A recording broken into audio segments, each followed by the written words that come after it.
So we've done this all in 2 months of not being there. We haven't been there.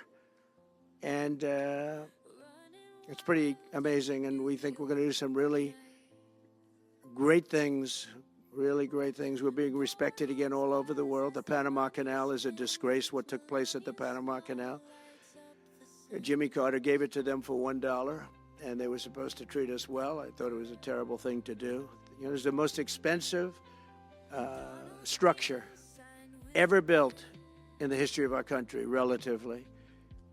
It would be the equivalent of substantially over $1 trillion today. We lost 38,000 people.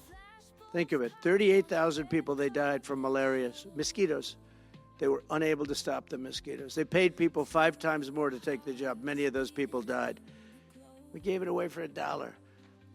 But the deal was that, they have to treat us fairly. They don't treat us fairly. They charge more for our ships than they charge for ships of other countries. They charge more for our Navy than they charge for navies of other countries. They laugh at us because they think we're stupid, but we're not stupid anymore. So the Panama Canal is under discussion with them right now. They violated every aspect of the agreement, and they've morally violated it also. And they want our help because it's leaking and not in good repair. And they want us to give $3 billion to help fix it. I said, well, why don't you get the money from China? Because China's basically taken it over. China's at both ends of the Panama Canal. China's running the Panama Canal. And they come to see this Biden, this guy who should never have been allowed even to run for president. Of course, she shouldn't have either, because that never happened. It had to be 2 people, not 1.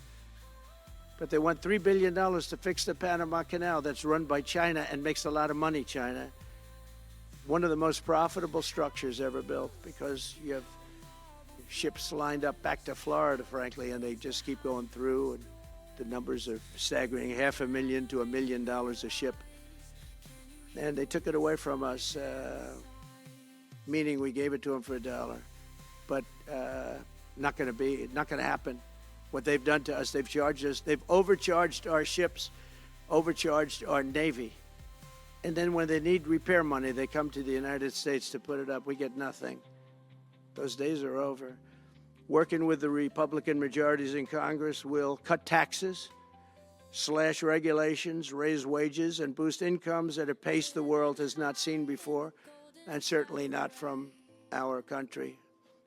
We had a big chunk of it for the first 3 years prior to COVID coming in my administration. We had the greatest economy in history. We cut the most regulations in the history of our country, and I did that all in 4 years, by 4 times more than any other president cut.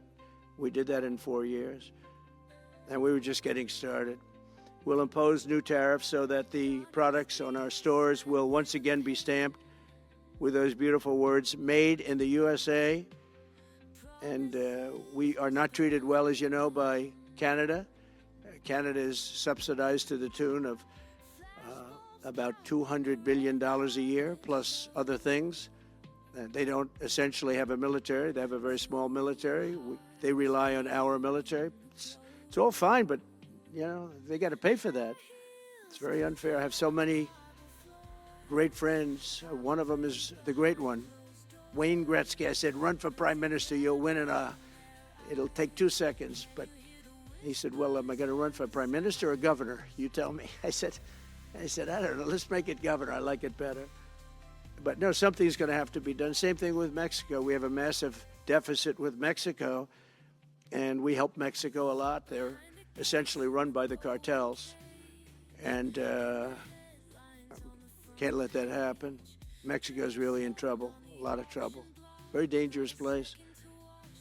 And we're going to be announcing at a future date pretty soon. We're going to change, because we do most of the work there, and it's ours.